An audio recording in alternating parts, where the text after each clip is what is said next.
Hi, my name's Phil. I like to come out politics, and in this video I'd like to explain how we in Britain should be paying careful attention to the human rights abuses that President Trump is inflicting upon his own people, and realise that this is what those who want us to leave the European Court of Human Rights intend for us. In fact, Trump's actions are the best case I can think of for why we should fight very hard to keep the European Convention on Human Rights. But first, for daily news and politics, please hit the subscribe button to stay notified. So the far right have been pushing to persuade people in the UK to sign away our human rights. Brexit was just the first step. Now they have their sights on the European Convention on Human Rights. They tried to persuade us that by targeting foreigners, particularly the tiny number of asylum seekers in the country, but Donald Trump is demonstrating on the other side of the Atlantic exactly why we should cherish the convention. People need to understand what's at stake before they make the same horrendous mistake American voters made last autumn. You'll no doubt have seen the news. Breaking news that Trump has ordered the National Guard to attack protesters in Los Angeles. This is illegal because it is for governors to direct the National Guard, and there is no case for the federal government to usurp its power. There's no national security threat being targeted here, just protesters. Some are saying that Trump is doing this in order to distract from bad policies. No, this is one of his bad policies. He often talked about doing exactly this before the election. Kamala Harris tried to point it out. Trump is doing this because an essential part of dictatorship is being able to use extreme military force to put down any protest. Dictatorships cannot abide any dissension. It was always known that California would be targeted first. It's got a powerful economy. If California were an individual country, it would still be one of the very biggest economies in the world. So control is vital for Trump. It's very anti-MAGA. Even the Republicans there are not really MAGA aligned. So the only way to control it is with extreme military force. And of course, it's also a safe place to attack people without losing vital political support, because it's not the sort of place that's ever going to vote for Trump. Trump will be taking bigger risks when he turns the military on Americans in MAGA supporting states, which he will if his gambits like this are allowed to succeed. It is a direct assault on the right to free assembly, a constitutional right, which is not being enforced. See, that codified constitution that everyone rages about is not helping Americans now, is it? A country needs more than a bit of paper to protect its freedoms. And what stops a malevolent government in the UK doing to Britons what Trump is now doing to Americans? The European Convention on Human Rights. Let's first of all consider the abuses that Trump has unleashed, aside from now applying disproportionate military aggression illegally against the right to free assembly. So there's also his immigration policies. During his first term, he initiated a family separation scheme. Children were forcibly removed from their migrant parents in an effort to make America seem so monstrous, so inhospitable that others wouldn't want to come into the country. It was a form of psychological torture and permanent in most cases. Those families cannot now be reunited because they've all been lost track of. It's a device Putin is using in Ukraine as well, literally taking away your children in order to brutalise you. Next, there are attacks on the freedom of the press. Trump is constantly attacking factual reporting as fake news and forcing journalists to accept actual fake news as fact. He's attacked numerous journalists and media outlets as enemies of the people. He's restricted access to government briefings to only those journalists who will report what he wants. And when occasionally they ask a question he doesn't like, such as like when the taco story emerged, he just looks at them coldly and says, "Don't ask that question again." He's also forced large legal firms to stop offering pro bono services to groups targeted by him, and in addition forced them instead to offer him pro bono services to represent him in cracking down on whistleblowers and investigators who are calling out his regime's abuses. Next, Trump's abuses of executive power. He has frequently made orders which are not within his power.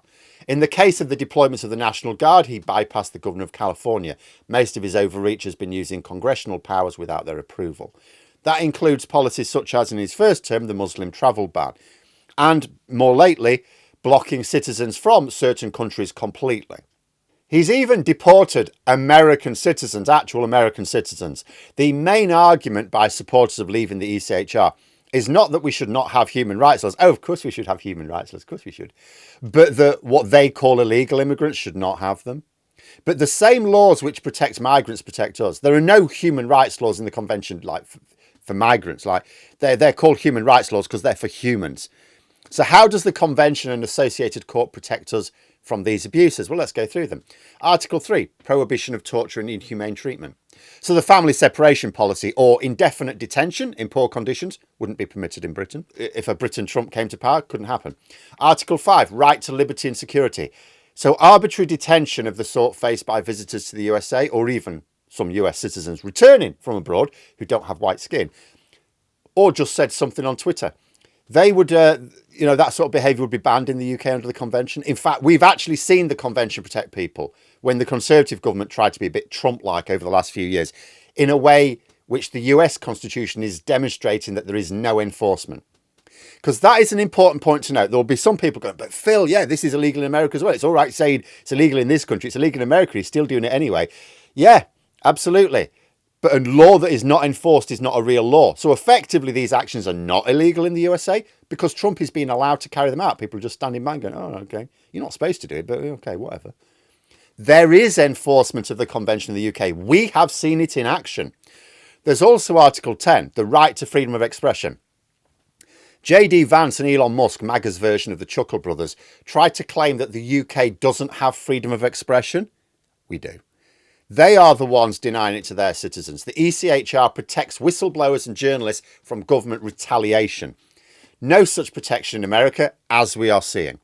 Article 11, the right to protest. Now, the Conservatives restricted our right to protest a couple of years ago, but the convention right still exists and still takes precedent. No domestic law can contravene it.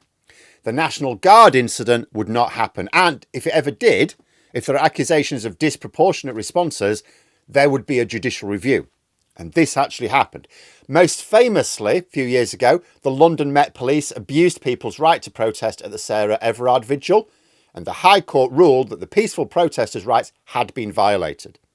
There will be no such action against the National Guard for making a legal war against its own people in Los Angeles. Article 14, protection from discrimination. So a policy that targets people for being Muslim or Arab, for example, that would be illegal.